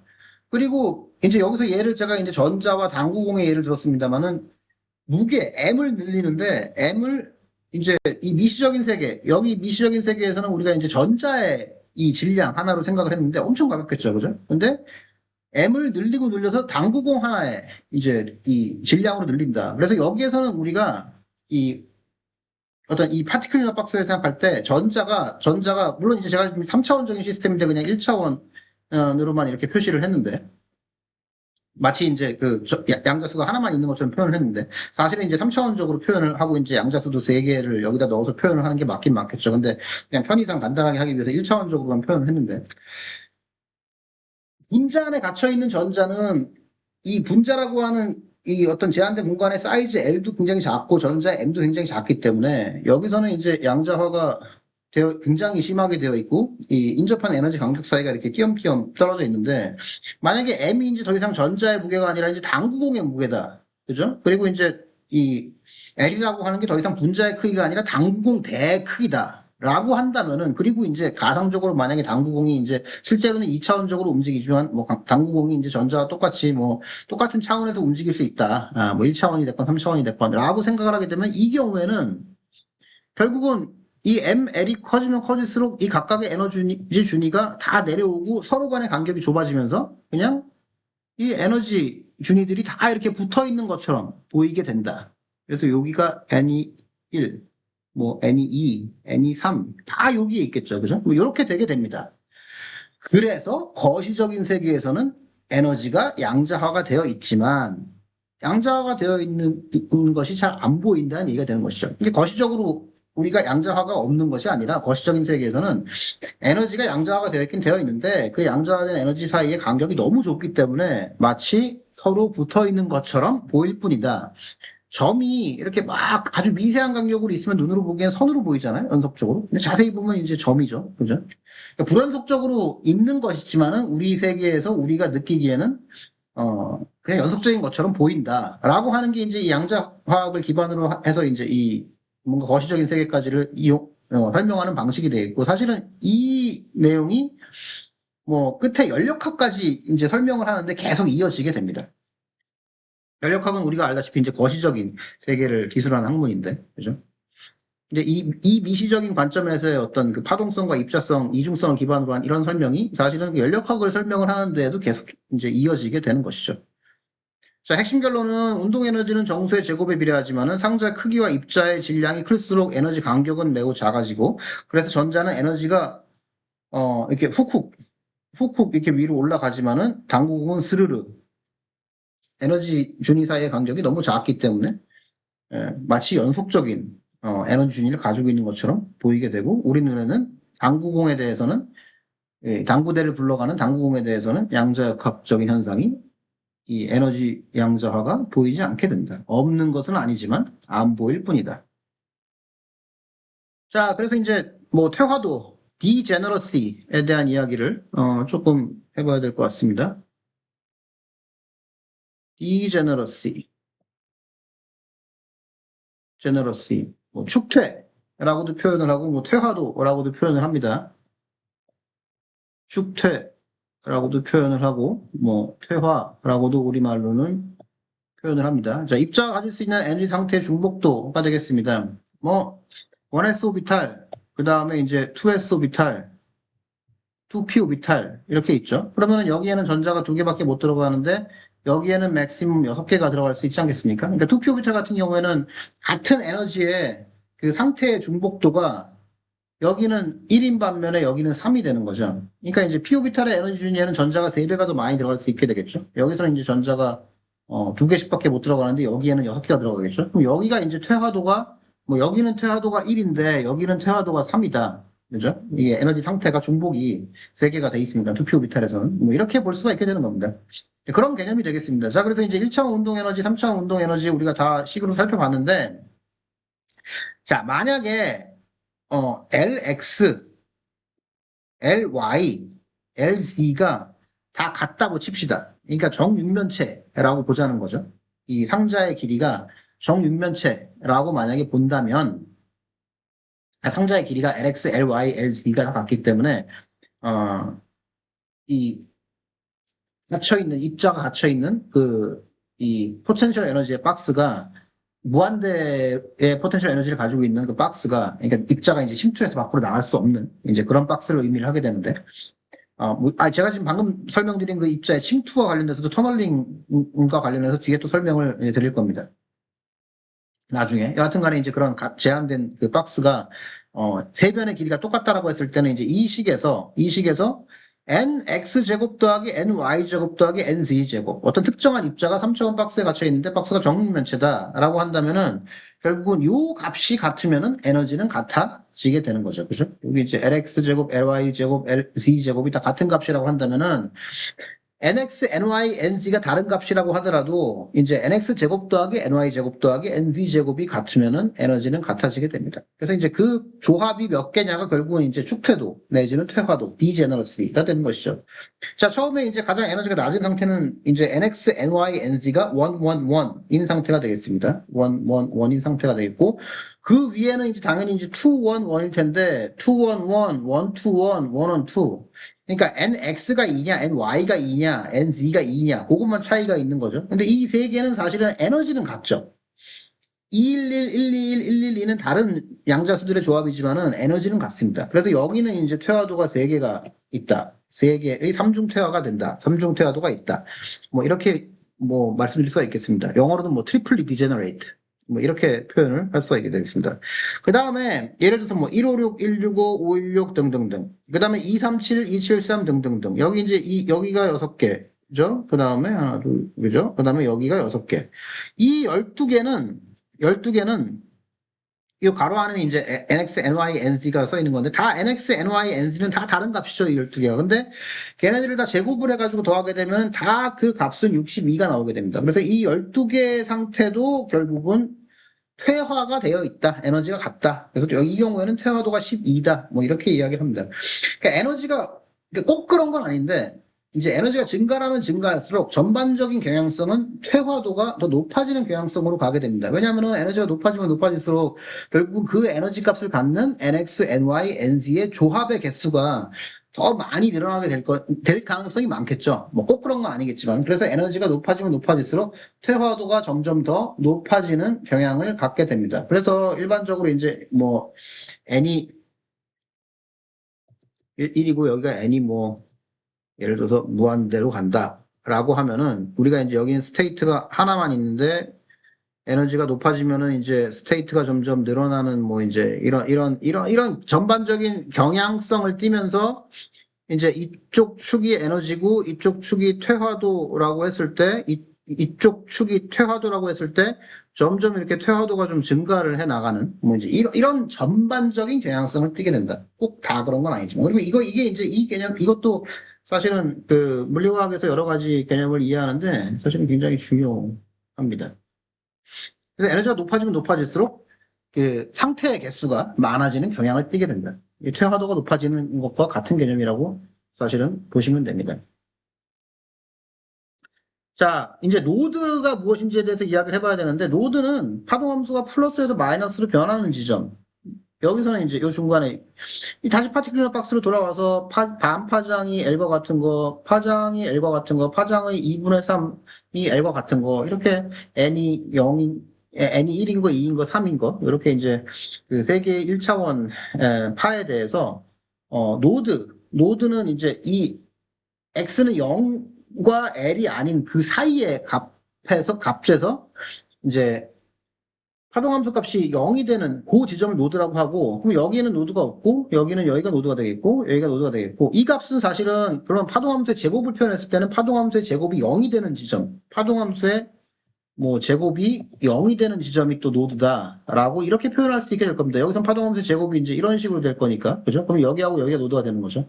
그러니까 파동함수의 제곱이 0이 되거나 어떤 그 공간 안에서 공간 중간에 그 바운더리 안에서 중간에 그 파동함수의 제곱이 0이 되거나 아니면은 파동함수가 플러스에서 마이너스로 또는 마이너스에서 플러스로 바뀌는 그 지점, 그것이 노드라고 보면 되겠고, 그러면 노드가 일반적으로 우리가 화학에서 노드 수가 증가하면은 이제 에너지가 증가한다 이렇게 이야기를 합니다. 왜 그럴까요? 당연하겠죠. 노드 수가 증가한다는 거는 결국은 파장이 짧아진다는 것을 의미를 하게 되고, 그냥 파장이 짧아지면 에너지가 높아지는데 같은 공간 안에서 파장이 짧아지면 노드가 더 많아지게 되겠죠. 그러니까 노드가 많아진다는 것은 기본적으로는 직관적으로는 파장이 더 짧아진다라는 것을 의미를 하게 되고, 그러면 드브로 의식에 의해서 생각해 보면 운동량과 운동 에너지 증가하겠구나 뭐 이렇게 생각할 수가 있게 되는 거죠. 뭐 만사가 다 이렇게 양자화학에서 간단하지 않습니다만 일단은 기본적으로는 이런 간단한 시스템에서는 이렇게 전개가 된다. 에너지와 노드수와 파장과 뭐 이런 관계가 있다라고 하는 직관을 가지고 그 다음에 좀 이제 더 복잡한 양자화학 내용을 좀 들여다보면은 직관적으로 좀 받아들이기가 쉽지 않을까 그런 생각도 좀 들긴 합니다. 자, 오비탈 주양자수. 우리가 이제 오비탈에 대해서 이제 얘기를 좀 해야 되는데 어떤 오비탈에 대해서 이야기를 할때 오비탈에 대해서 우리가 이제 주양자수, 가분동의 양자수, 자기 양자수 이렇게 세 개의 양자수를 이야기를 합니다. 그리고 이제 어떤 전자를 그 안에 채우게 되는데 전자가 한 오비탈 안에 두 개가 들어가게 되고 결국은 뭐 뒤에서 설명을 하게 될 파울리 베타 원리에 의해서 스핀 업과 스핀 다운, 스핀 퀀텀 넘버가 각기 다른 두 개의 전자가 한 오비탈에 들어가게 되는데 특히 이제 이 두 개의 양자수는 사실은 우리가 이제 일반화학에서 배우듯이 양자수가 뭐 증가하면 증가할수록 에너지는 증가를 하게 됩니다. 그 증가하게 되는 패턴은 좀 복잡하지만 여하튼간에 주양자 수가 이제 L이 같은데 N 값이 더 높아지면 높아질수록 당연히 에너지는 높아지는 것이고, 그다음에 N이 같은데 L 값이 높아지면 높아질수록 또 이제 에너지는 증가하는 것이죠. 그렇죠? 이 N과 L은 결과적으로는 이제 이 노드의 수와 연관이 되어 있습니다. 그래서 이 주양자 수는 전자가 핵으로부터 이렇게 멀어지면서 이렇게 노드가 몇 개가 있겠느냐, 파동함수 노드가 몇 개 있겠느냐를 의미를 하게 되고, 그다음에 L이라고 하는 거는 전자가 사실 이렇게 그핵 주변으로 회전 운동, 가운동을 하면서 이 가운동을 했을 때 파동함수 안에 그 노드가 몇 개가 있겠느냐, 가운동을 이렇게 했을 때 그 가운동의 회전 안에서 노드가 몇 개가 있겠느냐, 뭐 이제 그런 것을 반영을 하게 됩니다. 자, 이제 그 수소가 만약에 네모다란 모양이다. 지금까지 제가 말씀드리는 게 굉장히 가상적인 상황이라고 얘기를 했죠. 가상적인 상황이라고 이야기를 했는데 전자가 어떤 이런 정육면체에 위치 에너지 상자 안에 갇혀 있다면 그 이야기는 뭐냐면은 아까 말씀드린 바와 같이 이제 이 정육면체 상자가 있으면 정육면체 상자 벽에는 굉장히 강한 이제 플러스가 있고 그 상자 안에 마이너스를 가지고 있는 전자가 막 돌아다니고 있는데 상자 안에서 돌아다닐 때는 이 벽에 있는 플러스를 전혀 느끼지 못하다가 갑자기 벽에 딱 붙게 되면은 그때 무한대의 플러스 마이너스 인력을 팍 느끼게 되는 뭐 이제 그런 상황이라고 대략적으로 생각을 해볼 수가 있게 되겠습니다. 여하튼 간에 그게 이 정육면체의 포텐셜 이 뭐 우물, 포텐셜 웰이라는 표현을 많이 하는데, 포텐셜 이제 우물에 갇혀 있다. 뭐 이제 이런 표현을 많이 하는데, 이제 포텐셜 에너지가 이렇게 낮은 부분과 윗부분이 이렇게 있을 때, 포텐셜 에너지가 낮은 부분, 윗부분이 있을 때, 이게 이제 우물처럼 생겼다고 해가지고, 포텐셜 웰, 뭐 이제 이런 표현을 많이 하는데, 정면체 포텐셜 상자 안에 갇혀 있다라고 한다면은, 결국은 이제 우리가 아까 말씀드린 바와 같이 이제 맨 아래 에너지 준위는 1, 그럼 결국 이제 양자수는 전자를 기술하는 양자수는 만약에 수소 원자가 정면체 포텐셜 우물에 갇혀 있다고 한다면 정면체 모양 안에 갇혀 있다고 한다면 그러면은 이제 결국은 우리가 이제 간단하게 좀 직관적으로 말씀드리자면은 이제 수소가 네모라면 이렇게 표현할 수 있겠는데 이 경우에는 이제 양자수가 NX, NY, NZ로 표현이 될 것이고 그러면 111이 가장 낮은 상태 112, 121, 211 이게 그 다음 상태 그 다음에 122, 212, 221 그거 있고 다음 에너지 상태 그 다음에 이제 113, 131, 311 다 이제 퇴화도가 3인 이제 그 위에 에너지 상태들이 존재를 하게 될 텐데 전자가 여기에 있다가 요만큼의 에너지를 흡수하면은 여기로 올라가게 되고 또 요만큼의 에너지를 흡수하면 여기로 올라가게 되고 이제 이렇게 될 겁니다. 요게 만약에 수소 원자가 네모 모양이라고 한다면 그러면은 이제 수소 원자 안에 있는 전자의 오비탈 준위가 이런 식으로 형성이 되어 있지 않을까라고 생각해 볼 수 있다는 거죠. 그런데 우리가 아는 것처럼 실제로는 이제 전자 안에 있는 이 수소 원자 안에 있는 전자는 이제 오비탈이 1s 오비탈, 2s 오비탈, 2p, 3s, 3p, 3d 이제 이런 식으로 오비탈의 에너지 준위가 이제 갇혀 있습니다. 물론 이제 p 오비탈은 다시 이제 3개의 상태로 나뉘고 d 오비탈은 5개의 상태로 나뉘게 되고 이제 거기까지는 제가 표현을 정확하게 하지는 않았습니다만 여하튼 간에 그 에너지는 이렇게 생기진 않았고 이 수소 원자 안에 있는 전자 에너지는 1s, 2s, 2p, 3s, 3p, 3d 이것과는 좀 다르게 생긴 거죠. 실제로는 이렇게 생긴 거죠. 물론 여기서 이제 여러분들이 왜 2S하고 2P가 에너지가 같냐? 2S가 더 에너지가 낮고 2P가 높지 않냐? 뭐 이제 뭐 3S, 3P, 3D는 왜 에너지가 같냐? 이렇게 혹시 질문하실 수도 있겠는데 전자가 하나가 있는 수소 원자에서는 이게 에너지 순서가 맞습니다. 뒤에 설명드리겠지만 이제 전자의 개수가 2개 이상이 되면은 그러면은 또 이제 이 가운동량 양자수에 의해 가지고 에너지의 스플리팅이 일어나게 되죠. 자, 전자가 하나인 수소 원자가 만약에 정육면체 모양이라고 한다면 에너지 준위가 이렇게 표현이 될 것이고 이제 가장 바닥에 있던 전자가 충분한 에너지를 가지고 위로 올라갔다가 다시 내려오고 뭐 이런 현상이 생기겠죠. 그런데 수소는 사실 이렇게 생긴 게 아니라 수소는 네모 모양이 아니라 공 모양처럼 생겼습니다. 왜 수소가 왜 공 모양처럼 생겼어? 근데 수소가 제가 공 모양처럼 생겼다라고 이렇게 직관적으로 그냥 말씀드린 이유를 또 뒤에 설명을 보여드리도록 하겠습니다. 모양이 바뀌게 되면 에너지도 바뀌게 되고, 자, 형태가 바뀌면 에너지는, 허용되는 에너지도 바뀌게 되고, 이제 그래서 우리가 사실은 예를 들어서 나노입자 같은 경우에도 모양이 또 뭐 크기가 비슷한데 모양이 바뀌게 되면은 흡수하는 빛의 에너지와 방출하는 빛의 에너지도 다르게 되고 이제 에너지 스펙트럼이 다르게 되는 이제 그런 현상들을 우리가 볼 수가 있게 됩니다. 뭐 이제 요건 좀 약간 이제 제 개인적으로 뭐 이렇게 저는 개인적으로 이렇게 어떤 그 이런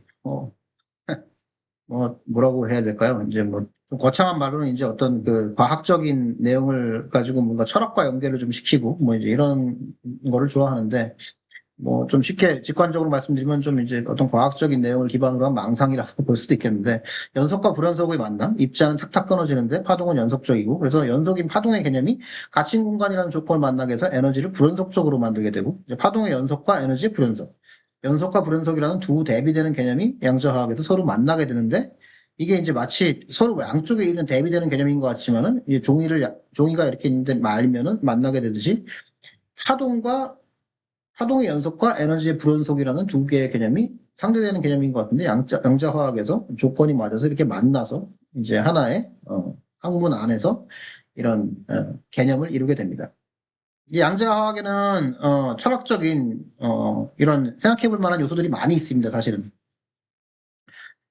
어, 개인적으로는 좀 요즘 유난히 또 이제 이 AI 시대 철학 공부가 굉장히 중요하다. 인문학이 중요하다. 뭐 이제 이런 이야기들을, 그러니까 AI가 할 수 있는 걸 똑같이 하는 게 아니라 어떤 그 인간이 어떤 깊은 사고를, AI가 못하는 그런 깊은 사고를 하면서 AI의 어떤 그 방향을 제시를 하는 뭐 그런 사고를 할 수 있는 능력을 가지는 사람이 필요하다 그래서 이제 뭐 철학이 중요해지고 인문학이 중요해진다. 뭐 이런 이야기를 최근에 많이 하기도 하는데 저는 개인적으로 좀 물리화학에도 이제 특히 물리에도 또 물리화학에도 이 철학적인 어떤 사고 요소들이 많이 있다고 생각을 하고 저는 개인적으로는 철학적인 사고와 응용을 좀 양쪽을 다 이렇게 붙잡을 수 있는 그런 통합적인 사고를 하는 사람이 앞으로 중요해지지 않겠느냐 그런 생각을 가지고 있고 사실은 물리화학이 저는 좀 그 경계에 있다고 생각을 합니다. 과학적인 기본 그리고 화학공학의 응용 그죠? 그리고 물리의 철학적인 어떤 또 그런 어떤 사고적인 요소들 이런 것들을 다 좀 통합적으로 갖추고 있는 게 물리화학 교육이 아닌가 물리화학이라고 하는 분야가 아닌가 뭐 그런 생각을 합니다. 모든 교수들이 뭐 자기 분야가 제일 좋다 이렇게 이야기를 하겠지만은 개인적으로 저는 이 물리화학을 좀 잘 공부하는 것, 그리고 물리화학을 기반으로 응용과도 연계를 시키고 그 물리에 기반을 하고 있는 철학적인 고민도 많이를 해보고 뭐 이제 이런 것들이 사실은 우리 대학생들에게 많이 필요한 것이 아닌가라는 생각을 해봅니다. 자, 수소 원자가 왜 공모양이라고 제가 말씀을 드리느냐? 수소 원자 구조는 다음과 같습니다. 양성자가 있고 전자가 하나가 있는 것이죠, 그죠? 그래서 이 거리에 따라서 그죠? 거리에 따라서 결국은 이 포텐셜 에너지, 이 플러스와 마이너스의 포텐셜 에너지가 반비례하게 되는 것입니다. 플러스 마이너스 가까이 있으면은 포텐셜 에너지가 클 것이고, 플러스와 마이너스 사이에 포텐셜 에너지가, 그러니까 거리가 커지게 되면은 포텐셜 에너지가 작아지게 됩니다. 그래서 이제 플러스 마이너스 사이에 이제 인력, 결국은 이제 이 포텐셜 에너지라고 하는 것은 이 서로 간에 이제 끌어당기는 이 인력이라고 하는 포텐셜 에너지, 이거는 결국 마이너스 R분의 1에, 비례를 하게 된다. 마이너스 R분의 1에 이제 비례를 하게 된다. 이렇게 볼 수가 있게 됩니다. 네. 마이너스 R분의 1. 그래서 R이 점점 커지게 되면 이제 이 플러스하고 마이너스 사이의 거리가 R이라고 했을 때, R이 점점 이제 커지게 되면은 점점 어, 포텐셜 에너지가 점점 더 이제 작아지게 되는, 죄송합니다. 이게 마이너스가 아니고 그냥 플러스가 되겠죠. 마이너스 I 아니고. 이제 R분의 1에 반비례하는 이런 상태가 되는 것이죠. 이제 포텐셜 에너지가 점점 작아지게 되는 그런 상태가 되게 됩니다. 분자의 위치 에너지. 그래서 전자가 굉장히 플러스와 마이너스 사이에 핵과 전자의 거리가 굉장히 작게 있다고 했을 때는 죄송합니다. 이게 마이너스 맞네. 네. 마이너스가 맞네. 굉장히 R 값이 작다고 했을 때는 이제 플러스하고 마이너스가 완전히 붙어버리게 되면은 그럼 R 값이 굉장히 작아지면 이제 결국은 이 포텐셜 에너지가 마이너스 무한대로 가게 됐다가 이제 R 값이 점점 커지면 커질수록 이제 그 음수의 절대값이 점점 작아지게 되면서 이제 포텐셜 에너지가 위로 이렇게 증가를 하게 되는 것입니다. 그리고 만약에 R 값이 같다 그러면 포텐셜 에너지는 같습니다. 그러니까 핵이 있고 전자가 있다라고 한다면은 이제 이 R 값이 같은 한, 이 R 값 플러스와 마이너스 사이의 거리가 같은 한, 이 전자가 어디 있어도 포텐셜 에너지는 똑같게 됩니다. 그죠? R 값이 달라지면 포텐셜 에너지가 달라지는데, 어, R 값이 달라지면 포텐셜 에너지가 달라지는데 이 R 값이 똑같으면은 그러면은 전자의 위치가 어디에 있어도 포텐셜 에너지는 같기 때문에 결국은 이 R을 플러스 마이너스 사이의 거리를 반지름으로 하는 공이 있다 그러면 그 공 표면 위에서는 전자가 어디에 있어도 포텐셜 에너지가 같습니다. 그래서 제가 이제 이 수소가 공 모양이다라고 이렇게 직관적으로 좀 표현을 하는 것입니다. 자, 수소의 원자 중심에 플러스가 있고 양성자는 위치가 고정이 되어 있다. 플러스는 위치가 고정이 되어 있다. 이렇게 일단 볼 수 있습니다. 그 주위를 도는 전자는 마이너스라서 플러스에 끌리게 되는데 이거는 전자와 양성자가 짧은 고무줄로 서로 묶인 듯이 있는 상태고 고무줄이 점점 더 길어져서 더 팽팽해질수록 위치 에너지가 점점 더 증가해진다라고 볼 수가 있게 되는 것이죠. 그죠? 뭐 그거하고 좀 비슷한 상태라고 제가 이제 직관적으로 말씀드릴 수 있겠습니다. 고무줄 길이가 같은 공표면 위에서는 전자는 어디에 있어도 같은 위치 에너지를 가지고 그러니까 우리가 이제 공 모양이라고 이렇게 뭐 직관적으로 얘기할 수 있겠다. 그죠? 아까 상자 모양이라고 했던 거는 결국 이제 그 상자의 벽에서만 위치 에너지가 무한되고 가운데에서는 위치 에너지가 0이기 때문에 이제 우리가 상자 모양이다라고 표현을 했던 것인데, 여기서는 이 플러스하고 마이너스 사이의 거리가 같은 거리 R이 반지름으로 표현되는 이 구의 표면적 위에서는 전자의 포텐셜 에너지, 위치 에너지가 모두 같기 때문에 결국은 우리가 수소 원자는 공 모양이다라고 생각을 할 수 있게 되는 것인데, 그러면은 결국은 이제 이 R 값이 점점 전자가 이제 플러스가 있는데 뭐 이제 평균적으로 이런 R 값을 가지고 R1 값을 가지고 전자가 이렇게 움직일 수도 있을 것이고, 이제 요런 R2 값을 가지고 전자가 또 평균적으로 이렇게 움직일 수도 있을 것이고, 그죠? 그럼 이제 R 값이 점점 커지면 커질수록 포텐셜 에너지가 높아지게 되겠죠. 그러면 포텐셜 에너지가 점점, 커지면 커질수록, 이 전자의 위치 에너지 골짜기 안에는 노드가 1개가 있는 파동 함수가 생기고, 노드가 1개가 있는 파동 함수와 파동 에너지가 생기고, 노드가 2개가 있는 파동 함수와 파동 에너지가 생기고, 뭐 이제 이런 다른 파동들이 이 포텐셜 위치 에너지의 그 웰 안에서 생겨나게 됩니다. 그래서 결과적으로는 각 파동으로 대변되는 전자 확률의 지도, 그 파동 함수의 제곱으로 표현되는 어떤 3차원적인 지도가 우리가 알고 있는 오비탈인 거죠.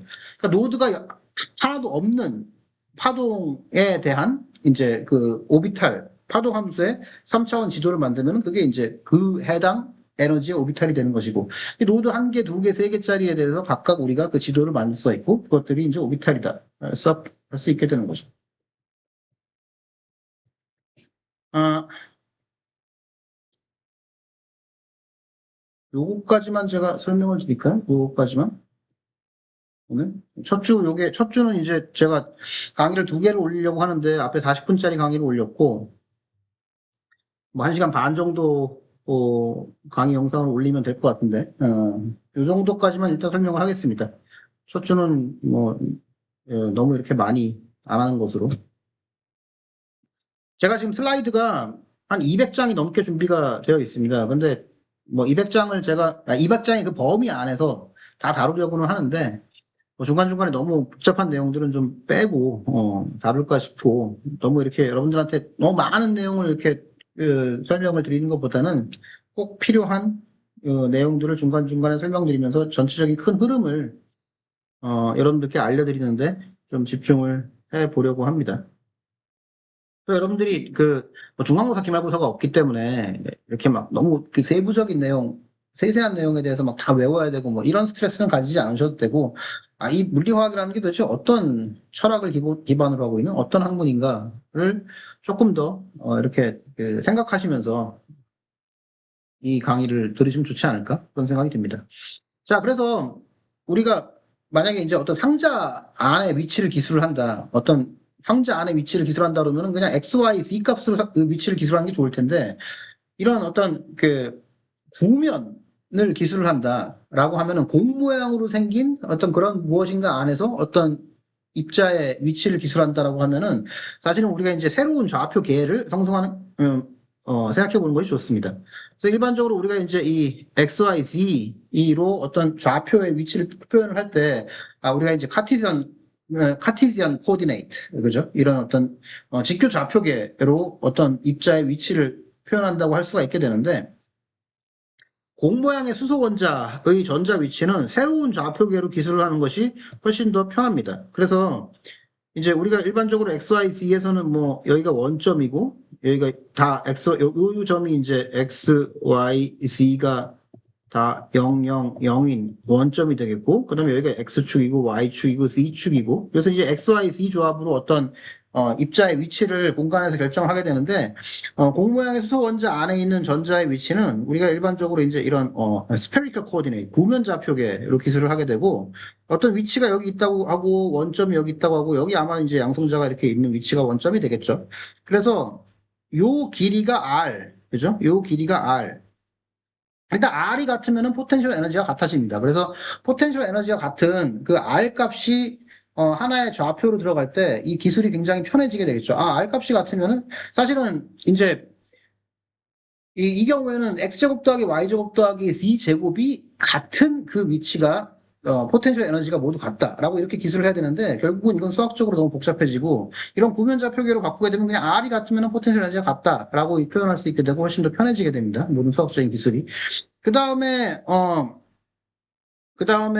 이 Z축으로부터의 각도, 이제 이 선이 있는데 이 어떤 원점과 입자의 위치를 길이는 r이 되겠고, 그 다음에 이 선이 있는데 이 선과 z축 사이의 각도 세타가 되겠고, 그 다음에 이제 이 xz 면이 있다고 했을 때 이 xz 면과 이 xz 면과 얘 사이의 각도 내지는 이제 이 r이라고 하는 길이를 가지고 있는 요 선을 xy 면으로 이렇게 투영을 시킨 다음에 z축으로부터의 각도, x축으로부터의 각도, 요걸 이제 파이라고 볼 수가 있게 됩니다. 자, 이제 원점으로부터의 거리 r, z축으로부터의 각도 세타, xz 평면으로부터의 각도 파이, 내지는 이 선을 이렇게 xy 면에다가 투영을 시킨 다음에 x축으로부터의 각도, 이게 이제 파이가 되겠습니다. 그래서 상자에서는 xyz를 nx, ny, nz로 이렇게 양자수로 표현할 수 있게 우리가 도출이 되게 된다고 배운 바가 있는데, 수소의 경우에는 r 세타 파이로 이 r 세타 파이로 어떤 좌표를 기술하고 전자의 어떤 그 좌표를 기술을 하는 구면 좌표계를 사용을 하게 되면은 결과적으로는 이제 우리가 세 개의 양자수를 얻을 수 있는데, nx, ny, nz가 아니라 주양자수, 가운동의 양자수, 자기 양자수라고 하는 세 개의 양자수를 통해서 하나의 어떤 그 상태를 표현할 수 있게 되고, 그 하나의 상태를 표현하는 파동함수의 제곱이 결과적으로는 이제 오비탈이 되겠죠.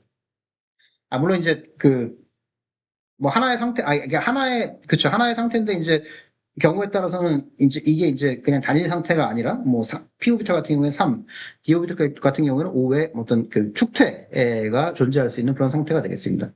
자, 그래서 전자의 파동은 xyz의 함수가 아니라 r 세타 파이의 함수가 되고, 그래서 결국은 이 r 세타 파이의 함수를 표현하고 계산을 했을 때 결과적으로는 주양자수, 가공동의 양자수, 자기 양자수로 어떤 파동 함수가 표현이 되게 된다. 그러니까 상자 속에서는 nx, ny, nz로 이렇게 우리가 세 개의 양자수를 표현했었는데, 이런 스페리컬 코디네이트를 통해서 수소는 고무 모양이기 때문에 구면좌표계를 이용을 하고, 구면좌표계를 통해서 계산을 하게 되면 주양자수, 가공동의 양자수, 자기 양자수가 나오게 된다. 다음 시간에 이제 요거부터 시작하겠습니다. 요거 다 독일반학에서 다 배우는 내용인데, 그죠? 주양자수 1, 2, 3, 4, 5, 가분동의 양자수는 각 주양자수에 대해서 뭐가 있는지, 자기 양자수는 뭐가 있는지 등등. 그 뒤에 또 이제 스핀 양자수 넘어가고, 이런 내용들이, 그러니까 사실은 일반학에 처음에 제가 보기에 한 2주 정도는 일반학에서 배운 내용들을 조금 더 이제 물리화학의 관점에서 좀 복습을 하는 그런 내용들이 될 것이고, 사실 물리화학 수업, 양자화학 수업 그러면은 처음부터 막 굉장히 복잡한 수식들이 많이 나오게 되는데, 이제 여기서는 아마 한 3주차 정도 가야 슈레딩거 방정식이 처음 이제 나오게 될 것 같습니다. 예, 오늘은 여기까지 하겠습니다. 감사합니다.